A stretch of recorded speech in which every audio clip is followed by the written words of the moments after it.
다 함께 은혜의 신앙 믿음으로 고백하시면서 4월 26일 주일 예배 드리도록 하겠습니다. 사랑합니다 나의 예수님, 다 함께 찬양하겠습니다.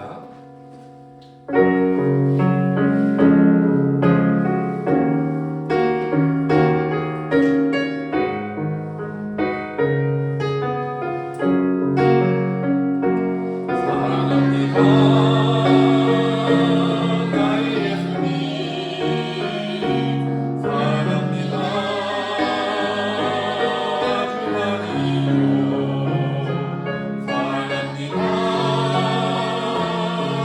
예수님,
주님 다 함께 믿음으로 고백하시면서 주님의 마음이 우리의 마음을 채우고 주님의 사랑이 우리의 마음에 가득하게 해달라고 함께 믿음으로 찬양하겠습니다.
예배로의 초대입니다. 수고하고 무거운 짐진 자들아 다 내게로 오라. 내가 너희를 쉬게 하리라. 나는 마음이 온유하고 겸손하니 나의 멍에를 메고 내게 배우라. 그리하면 너희 마음이 쉼을 얻으리니 이는 내 멍에는 쉽고 내 짐은 가벼움이라 하시니라. 아멘. 경배 찬송 29장 다 함께 찬송하겠습니다.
사도신경으로 신앙을 고백하도록 하겠습니다. 전능하사 천지를 만드신 하나님 아버지를 내가 믿사오며 그 외아들 우리 주 예수 그리스도를 믿사오니 이는 성령으로 잉태하사 동정녀 마리아에게 나시고 본디오 빌라도에게 고난을 받으사 십자가에 못 박혀 죽으시고 장사한 지 사흘 만에 죽은 자 가운데서 다시 살아나시며 하늘에 오르사 전능하신 하나님 우편에 앉아 계시다가 죄로서 산자와 죽은 자를 심판하러 오시리라. 성령을 믿사오며 거룩한 공예와 성도가 서로 교통하는 것과 죄를 사하여 주시는 것과 몸이 다시 사는 것과 영원히 사는 것을 믿사옵나이다. 아멘. 찬송가 304장 다 함께 찬송하겠습니다.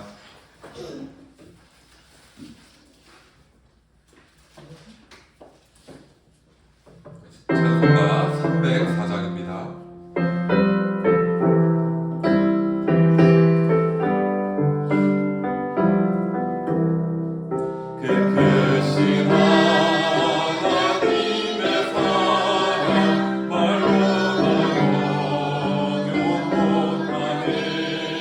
저 없고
21번 시편 34편 말씀입니다.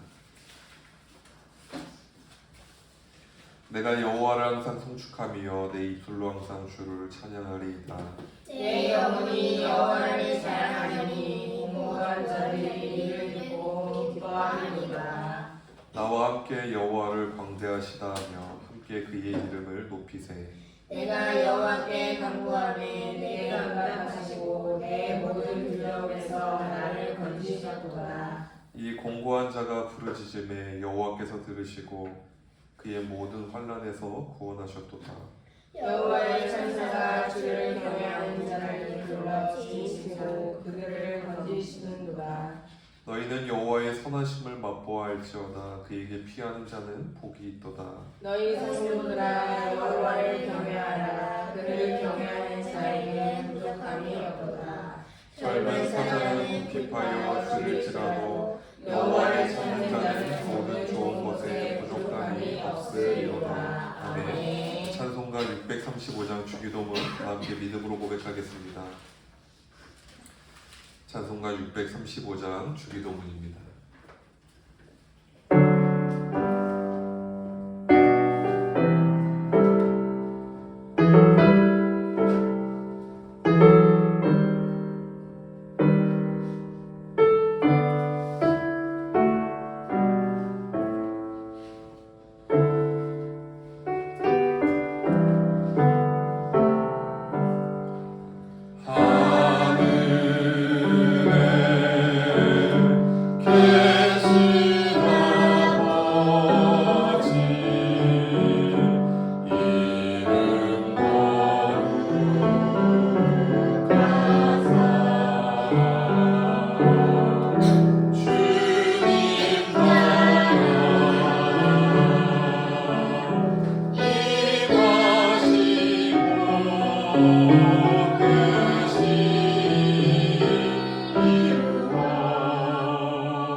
하나님 말씀 함께 보도록 하겠습니다. 오늘 말씀 신약성경 요한일서 4장 7절에서 12절까지의 말씀 함께 보도록 하겠습니다.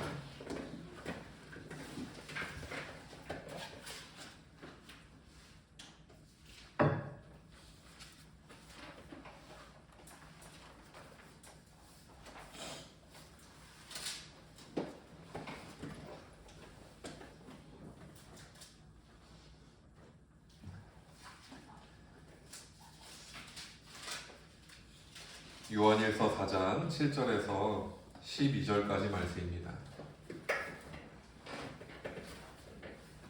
함께 읽도록 하겠습니다. 사랑하는 자들아 우리가 서로 사랑하자. 사랑은 하나님께 속한 것이니 사랑하는 자마다 하나님으로부터 나서 하나님을 알고 사랑하지 아니하는 자는 하나님을 알지 못하나니 이는 하나님은 사랑이심이라. 하나님의 사랑이 우리에게 이렇게 나타난 바 되었으니 하나님이 자기의 독생자를 세상에 보내심은 그로 말미암아 우리를 살리려 하심이라.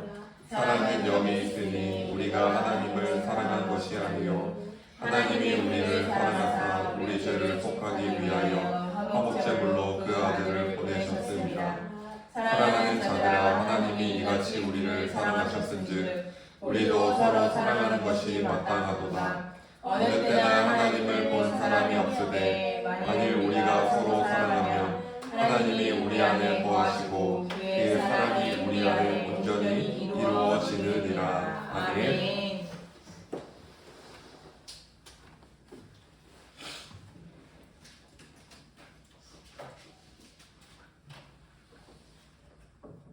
오늘은 서로 사랑이라는 제목으로 하나님 말씀 함께 나누도록 하겠습니다. 인생을 살아가면서 우리는 다양한 사랑을 받으며 살아왔고 또한 다양한 사랑을 주며 살아왔습니다. 사람이 살아가는데 그리고 성장하는데 많은 사랑이 필요하고 그리고 때로는 많은 사랑을 주기도 합니다. 근데 사실 사랑을 받는 것 자체가 주는 행위일 수도 있는 것이 또 사랑의 성질이기도 합니다. 왜냐하면 기쁜 마음으로 사랑을 주는 것을 원하기 때문이죠.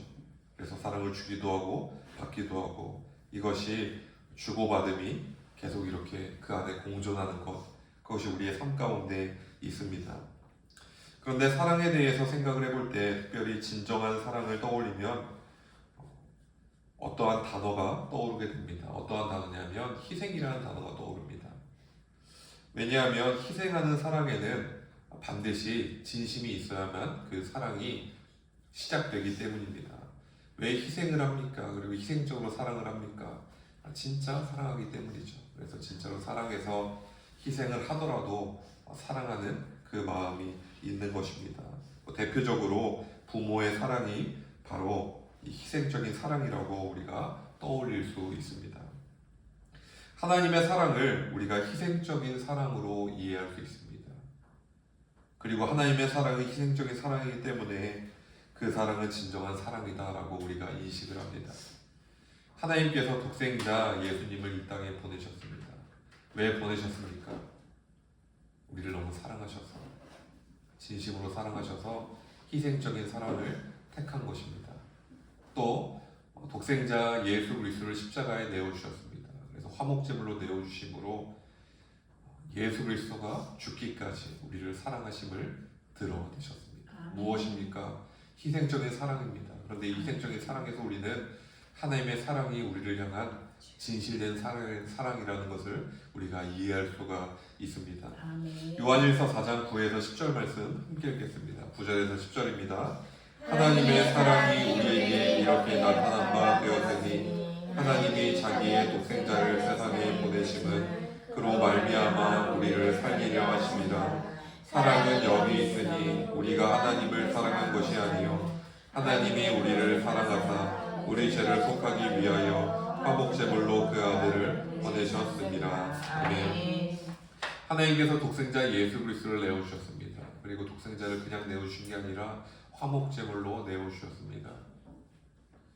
독생자는 유일한 그 하나뿐인 아들을 의미합니다. 유일한 하나님의 아들을 우리에게 내어주셨습니다. 그리고 그것을 통해서 우리를 향한 하나님의 사랑을 확증하셨습니다. 창세기 22장 말씀을 보면 하나님께서는 아브라함에게 말씀하십니다. 독자 이삭을 번제물로 바치라고 하나님께서 말씀하세요.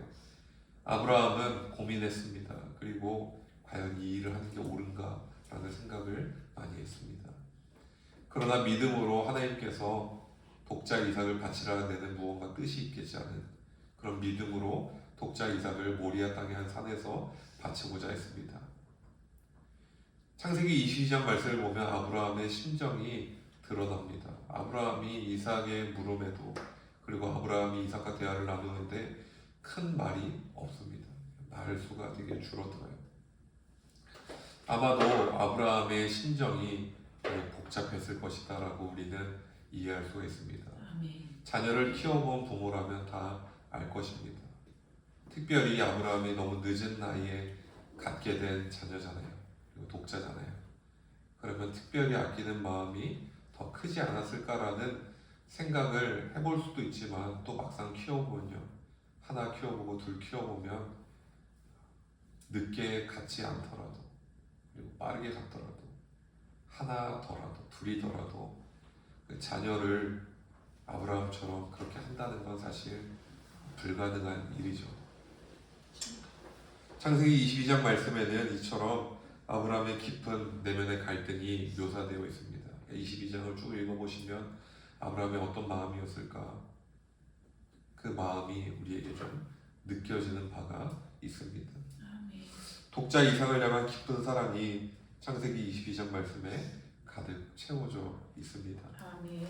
하나님께서 독생자 예수 그리스도를 내어주셨습니다. 특별히 화목제물로 내어주셨습니다. 화목제물로 내어주셨다는 건 무엇입니까? 희생했다라는 거예요. 죽는 과정을 보았고 죽어가는 과정을 보았다라는 거예요. 특별히 복음서 말씀을 보면 독생자 예수님께서 십자가에서 절규하십니다. 나의 하나님 어찌하여 나를 버리셨나이까. 그 절규할 때 하나님께서 침묵하십니다. 하나님께서 말씀을 못하세요. 왜 침묵하셨을까? 여러 가지 우리가 생각해 볼 수 있지만 그게 아버지의 마음이라는 것을 우리가 알 수가 있습니다. 아멘. 아브라함이 독자 이삭을 바치려는 깊은 아픔이 곧 하나님의 마음이었습니다. 아주 큰 고통을 하나님께서 예수님의 죽음을 바라보며 느끼셨을 것입니다. 아멘. 아마도 아무 소리를 지를 수 없는 비명 없는 탄식이 아마 하나님의 내면 가운데 가득 울려 퍼지지 않았을까라는 생각을 해보게 됩니다. 아멘. 예수님을 화목제물로 바치려는 마음이 아닙니다. 바치는 마음이에요. 바치고 있는 과정을 다 보고 있는 마음. 그 마음으로 하나님의 사랑을 온 인류에 확증하셨습니다. 아멘.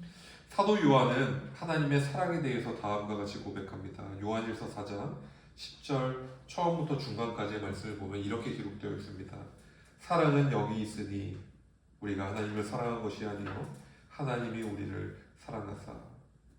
사도 요한은 말합니다. 독생자 예수님을 통해 하나님의 사랑이 온 세상에 드러났는데 그 사랑이 어디 있냐? 추상적인 사랑이 아니에요. 관념적인 사랑이 아니에요. 사도 요한이 말하는 사랑은 무엇이냐면 그 사랑이 바로 여기 있다라고 합니다.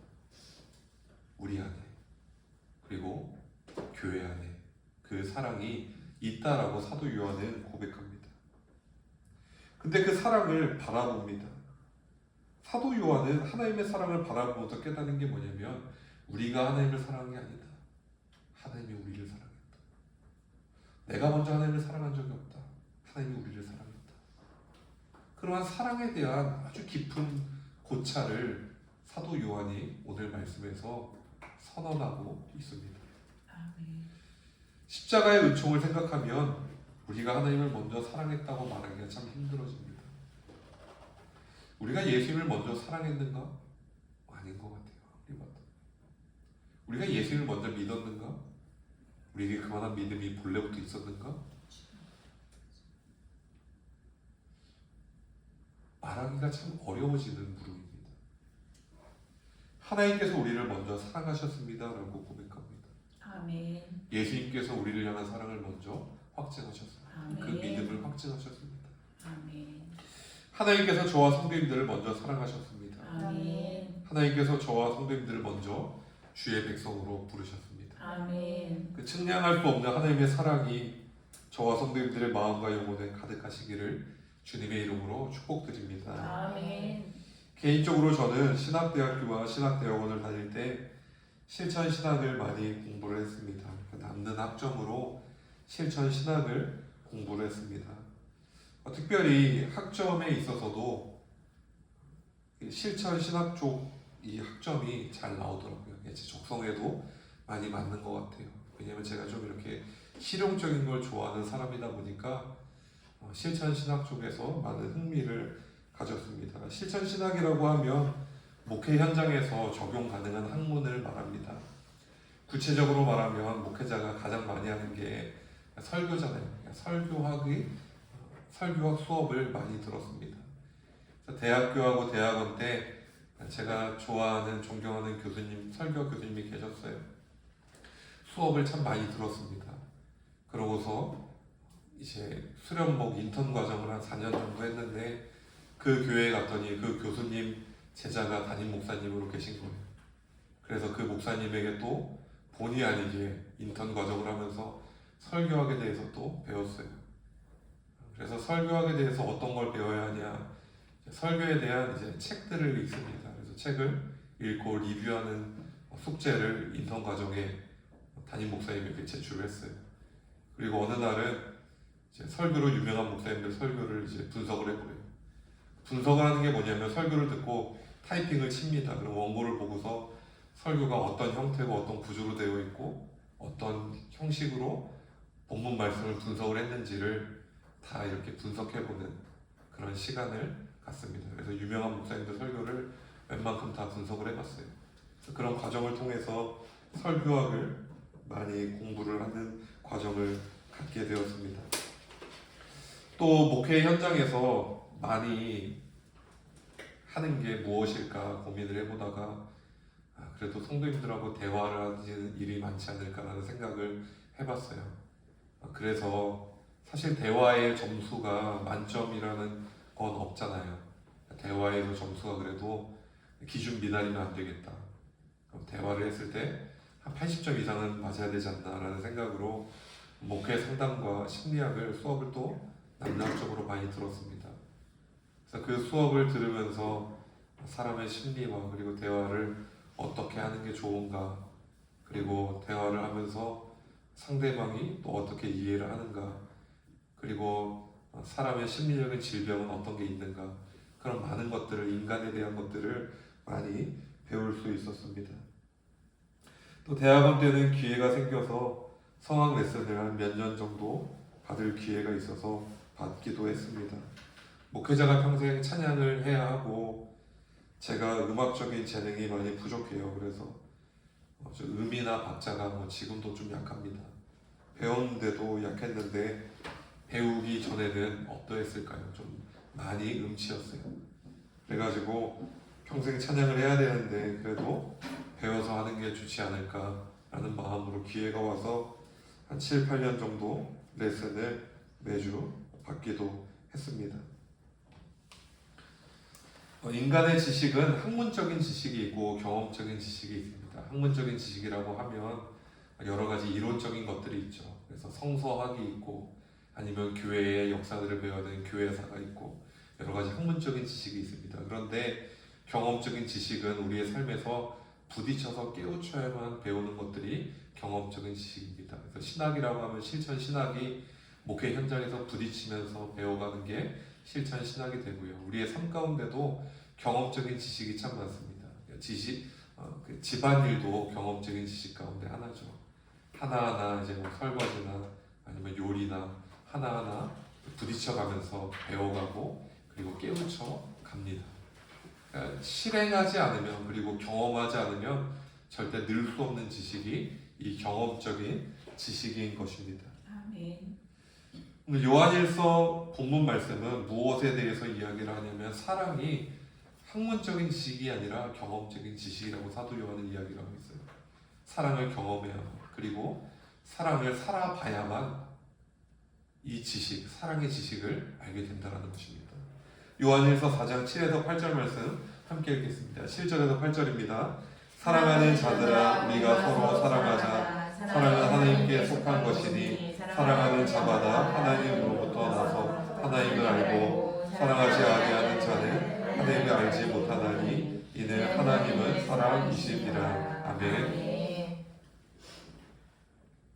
사도 요한은 말합니다. 요한일서 4장 7에서 8절 말씀을 보면 하나님을 아는 지식이 경험적인 지식이라고 이야기를 합니다. 하나님을 알지 못합니다. 왜 알지 못합니까?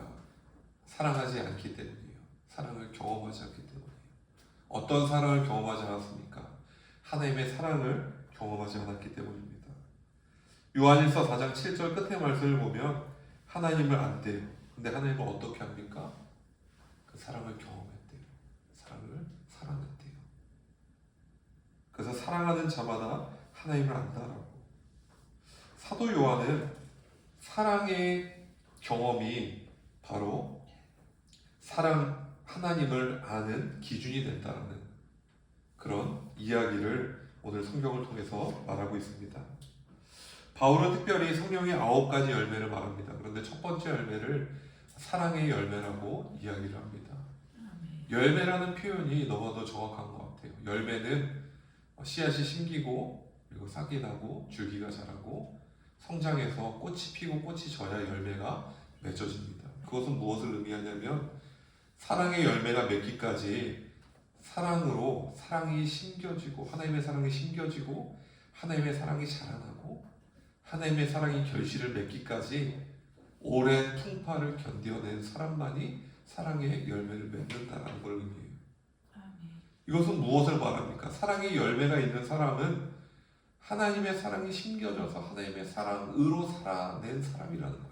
아멘. 그러니까 바울은 이 놀라운 그리스도인의 이 열매에 대해서 이야기를 합니다. 하나님의 사랑을 경험해낸 사람만이 사랑의 열매를 맺을 수 있다는 것을, 그 성령의 9가지 열매를 맺을 수 있다는 것을 바울은 말하고 있습니다. 아멘. 또 예수님께서도 예수님의 제자의 기준, 제자는 무엇입니까? 예수님을 경험한 사람이잖아요. 예수님을 증거하는 사람이잖아요. 그 제자의 기준을 무엇으로 두고 있냐면 사랑으로 두고 있습니다. 요한복음 13장 35절 말씀을 보면 예수님께서 이렇게 말씀하십니다.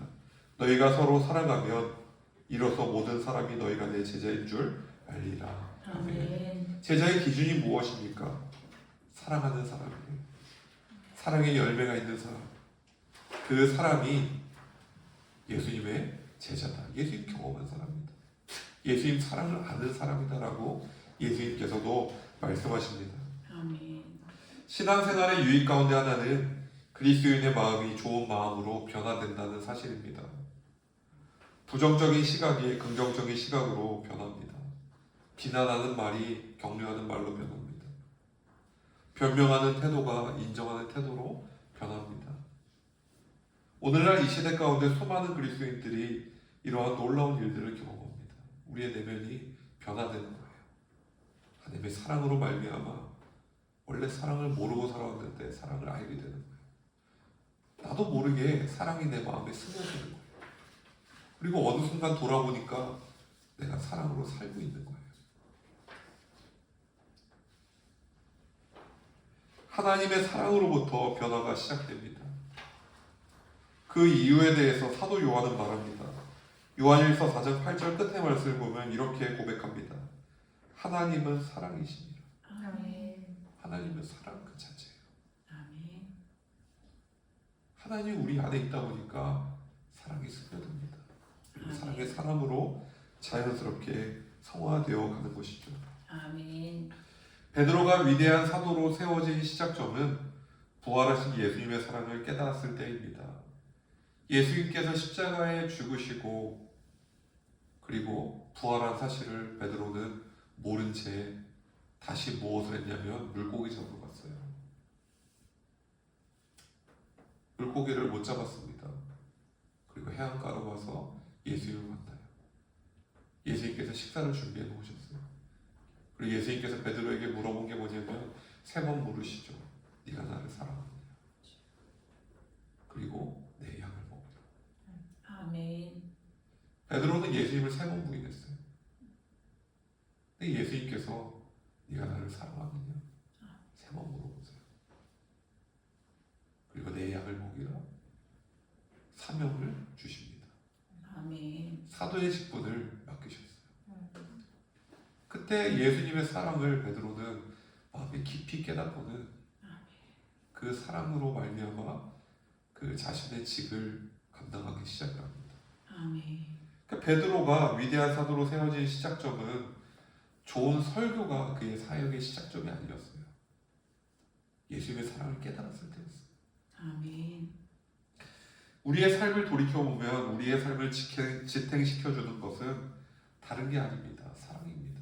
아멘. 삶을 포기하고 싶을 때가 우리의 삶의 순간에 있습니다. 절망밖에 남지 않은 순간들이 있습니다. 그럴 때 우리가 삶을 포기하지 않는 이유가 무엇입니까?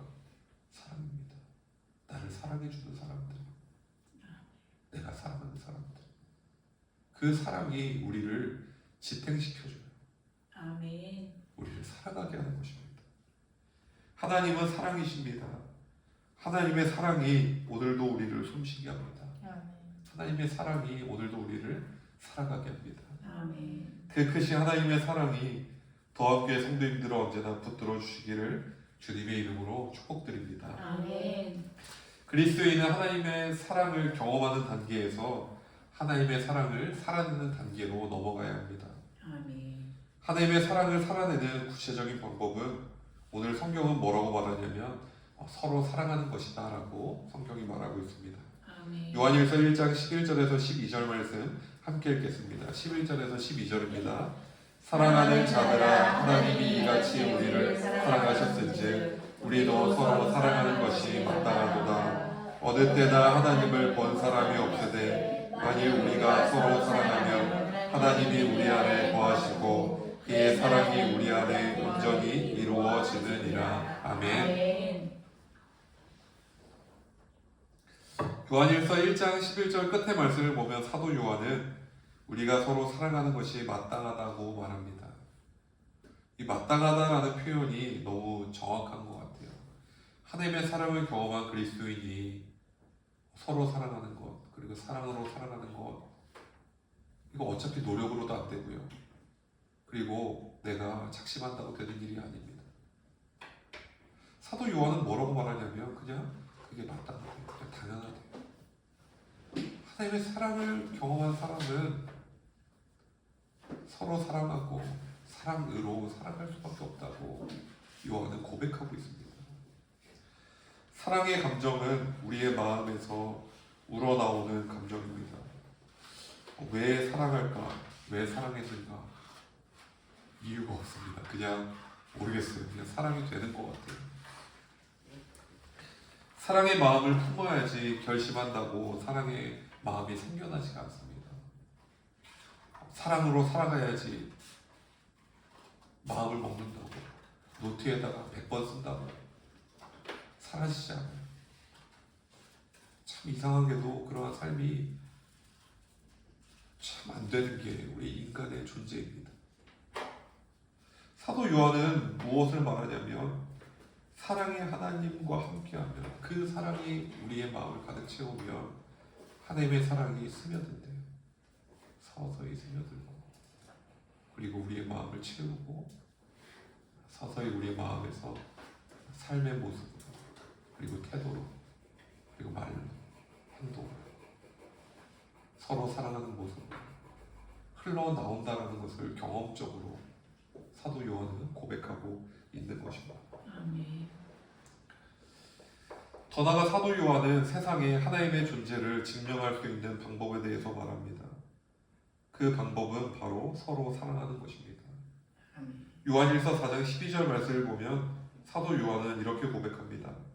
어느 때나 하나님을 본 사람이 없으되 만일 우리가 서로 사랑하면 하나님이 우리 안에 거하시고 그의 사랑이 우리 안에 온전히 이루어지느니라.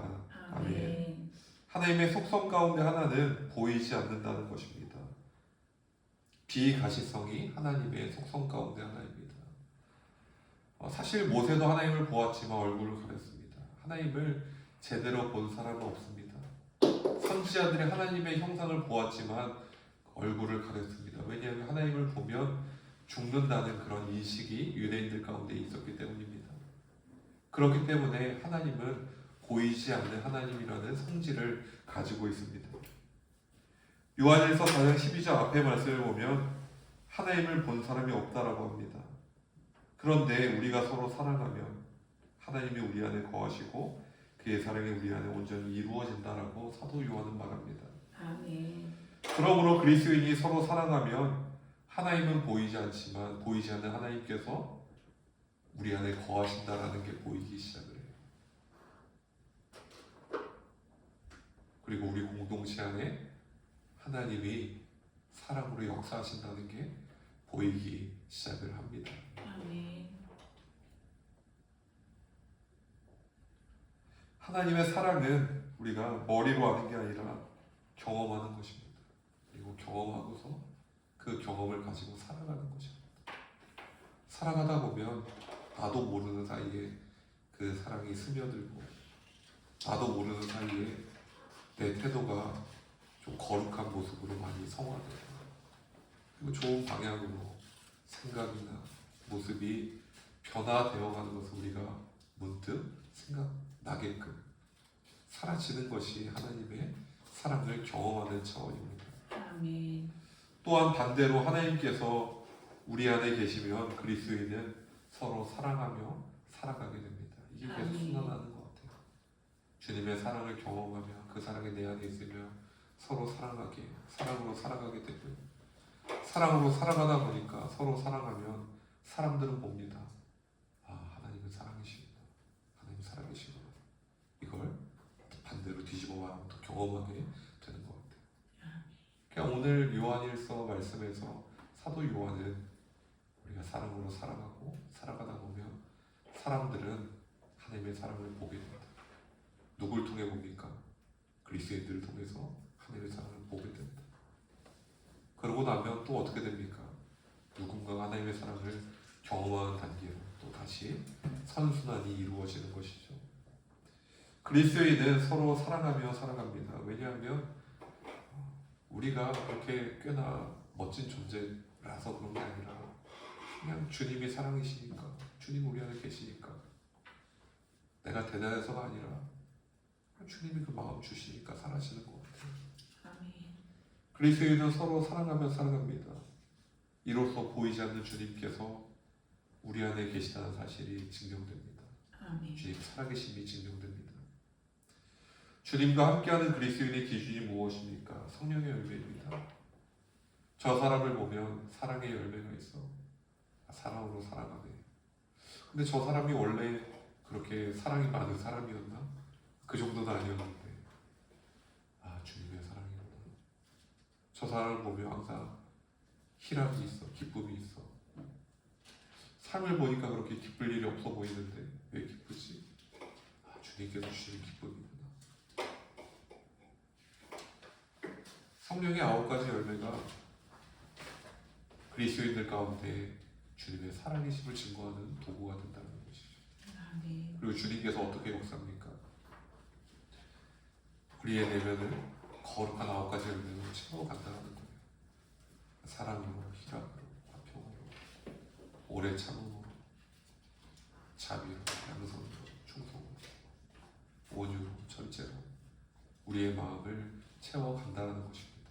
아멘. 더합교회가 서로 사랑하는 공동체로서 주님의 살아계심을 증거하는 주의 몸된 교회가 되기를 소원합니다. 아멘. 또한 저와 성도님들을 통하여 주님의 사랑과 주님께서 살아계신다는 사실이 이 시대 가운데 드러나게 되시기를 주님의 이름으로 간절히 축복드립니다. 아멘. 기도하겠습니다. 사랑의 하나님, 저희를 사랑하여 주시고 아멘. 저희의 마음 가운데 사랑을 가득 채워주심에 감사를 드립니다. 아멘. 본래 이 정도로 사랑이 많지 않은 존재이오나 주님으로 말미암아 삶에 사랑이 가득 채워지고 기쁨이 가득 채워지고 감사가 가득 채워지고 아멘. 기도가 가득 채워지게 됨을 고백합니다. 아멘. 우리의 모든 믿음의 근원이 주님이시고 우리의 모든 사랑과 기쁨과 감사의 근원이 주님이심을 고백합니다. 아멘. 선하신 주님께서 더합교회 성도님들의 심령 가운데 내주하여 주셔서 선한 마음이 선한 열매가 가득 맺히게 하여 주옵소서. 아멘. 주님께서 그 심령 가운데 항상 기뻐할 수 있는 마음으로 채워주시고 아멘. 범사에 감사할 수 있는 마음으로 채워주시고 아멘. 항상 기도할 수 있는 마음으로 채워주셔서 어디에 있든지 무엇을 하든지 주님의 사랑으로 말미암아 살아가는 천국 백성으로 살아가게 하여 주옵소서. 아멘. 오늘도 이 시간 예배의 자리에 기쁨으로 나왔습니다. 주여. 이 예배를 주님 기쁘게 받아 주옵소서. 아멘. 저희의 믿음을 기쁘게 받아 주옵소서. 아멘. 이 모든 기도 예수님의 이름으로 간절히 기도드립니다. 아멘. 다 함께 이 시간에는 봉헌찬송 50장 1절 함께 믿음으로 고백하면서 드려진 예물 봉헌 드리도록 하겠습니다.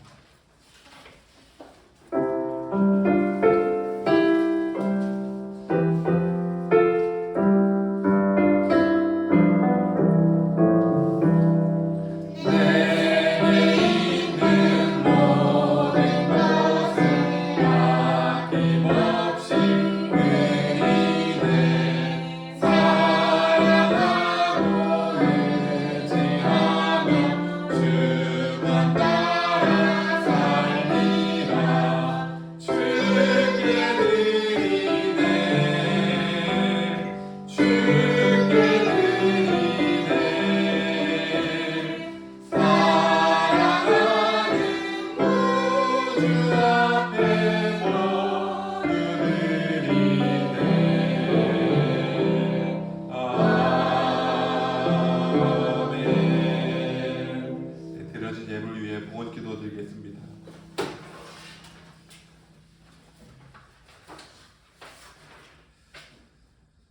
복의 근원 되시는 여호와 하나님,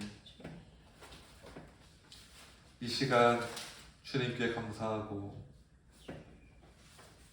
또한 주님을 늘 생각하며 또한 주님 안에서 너무도 기쁨의 인생을 살아감에 있어서 감사한 마음으로 귀한 예물을 주님께 구별하여 봉헌드립니다. 아멘. 이 예물을 주님 기쁘게 받아 주옵시고 더 함께 성도님들의 믿음을 기억하시고 또한 더 함께 성도님들의 예물 안에 담겨져 있는 그 삶과 여러 가지 기도의 제목들과 아픔들을 주님 기억하여 주셔서 신실하신 주님께서 그 삶을 역사하여 주옵소서. 어디에 있든지 무엇을 하든지 더 함께 성도님들의 삶과 그 가정과 그 일터와 그 자손들에게 놀라운 하나님의 역사가 임하게 하여 주옵시고 기도가 땅에 떨어지지 아니하고 하늘에 쌓이고 하늘에 닿고 하늘에서 매이는 놀라운 역사가 나타나게 하여 주옵소서. 이 시대 가운데 믿음으로 살아가는 더 함께 성도님들의 삶을 기쁘게 받아주시고 뒤에 있는 예물 위에 주님의 한량없는 복의 복을 더하여 주옵소서. 드려진 예물을 통하여서 주의 몸된 교회가 세워지고 또한 예수 그리스도의 복음이 전파되기를 소망합니다. 주님께서 놀라운 섭리로 역사하여 주심으로 말미암아 한 영혼이 구원받고 수많은 영혼들이 세워지는 놀라운 믿음의 역사가 나타나게 하여 주옵소서. 이 시간 저희의 삶과 저희 형편과 저희의 모든 것을 주님께 내어 맡기오니 주님 붙잡아 주옵소서. 이 모든 기도 우리를 지극히 사랑하시는 예수 그리스도의 이름으로 기도드립니다. 아멘. 이 시간 더 함께 소식을 잠시 안내해 드리도록 하겠습니다. 오늘 주일 예배에 참석하신 성도님들을 주님의 이름으로 환영합니다. 이번 주 주중 예배, 수요 찬양 예배와 새벽 기도회가 화요일부터 금요일까지 진행됩니다. 함께 참석하셔서 주님의 은혜를 누리시기를 소망합니다. 5월 예배 일정표가 새로 나왔습니다. 일정 확인 바랍니다. 이제 봄이 아니라 바로 여름으로 넘어가는 것 같습니다. 더 함께 봉헌 명단입니다. 혹시 누락되거나 잘못 기재된 성도님 계시면 저에게 말씀 부탁드립니다. 이어서 다 함께 힘차게 찬송가 309장 찬송한 후에 축복 기도로 오늘 예배를 마치도록 하겠습니다. 찬송가 309장입니다.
축도하겠습니다. 지금은 우리 주 예수 그리스도의 은혜와 하나님 아버지 아낌없는 사랑하심과 성령님의 친밀한 동행하심이 더합교회 위에 더합교회 성도님들의 삶과 그 가정 위에 더합교회를 섬기는 여러 손길들 위에 언제나 함께 하시기를 간절히 축원하옵나이다. 아멘. 아멘.